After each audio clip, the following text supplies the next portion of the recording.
सोचो अगर मैं तुमसे कहूँ कि तुम्हारी सबसे बड़ी रूहानी बीमारी वो गुनाह नहीं जो तुम करते हो, बल्कि वो लोग हैं जिन्हें तुम इग्नोर करते हो। आज हम बात करने वाले हैं उस चीज़ के बारे में जिसके बारे में इस्लाम हमें बार बार वार्न करता है, लेकिन हमने उसे नॉर्मल बना लिया है, खुद गर्जी।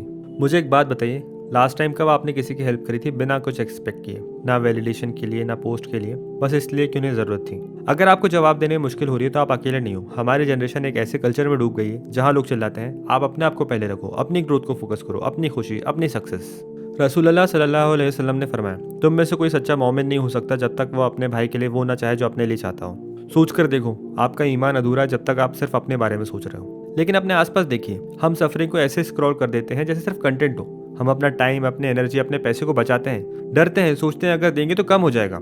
हम लोगों को टूल्स की तरह ट्रीट करते हैं, जब जरूरत होती है तब यूज करते हैं, अदरवाइज इग्नोर कर देते हैं। और सबसे खतरनाक बात, हमें पता भी नहीं चलता कि हम ये कर रहे हैं। कभी कभी तो तुम अपनी दुआ, अपनी मुस्कुराहट, अपना वक्त शेयर करने में भी कंजूस बन जाते हो। तो ये हो क्यों रहा है? क्योंकि हमें एक झूठ बेचा गया है। सोसाइटी कहती है तुम किसी के कर्जदार नहीं हो। सेल्फ केयर मतलब अपने आप को पहले रखो। सक्सेस एक सोलो जर्नी है।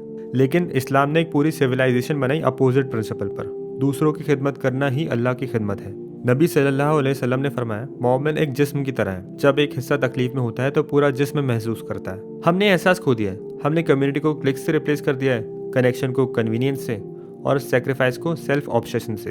और सबसे खतरनाक बात, अल्लाह ने हमें वार्निंग दी है कि खुदगर्जी सिर्फ एक अखलाकी परेशानी नहीं, एक रूहानी बीमारी है जो हमारी तबाही का सबब बन सकती है। तो क्या करें? छोटी शुरुआत करें। आज किसी का हाल पूछें बिना किसी वजह के, कुछ सदका दें, चाहे छोटा सा ही हो। रसूलुल्लाह सल्लल्लाहु अलैहि वसल्लम ने फरमाया, सदका कभी माल कम नहीं करता। किसी के लिए दुआ करो, चाहे वो जानता भी ना हो। अपने वालिदैन की खिदमत करो, अपने पड़ोसी का काम आसान करो, किसी अजनबी को मुस्कुराहट दो। इस्लाम से कहता है ईसार, दूसरों को अपने ऊपर तरजीह देना, चाहे तुम खुद तंगी में हो। कुरान में सहाबा की तारीफ इसलिए भी की गई है क्योंकि जब उन्हें खुद भूख लगी थी, उन्होंने अपना खाना मेहमानों को दे दिया। ये था उनका लेवल। यह है सच, आप अपने लिए जीने के लिए पैदा नहीं किए गए, आप दूसरों के लिए रहमत बनने के लिए पैदा किए गए, जैसे नबी सल्लल्लाहु अलैहि वसल्लम तमाम इंसानियत के लिए रहमत बने हैं। तो आज खुद से पूछो कि क्या मैं अपने लिए जी रहा हूँ या अल्लाह के लिए?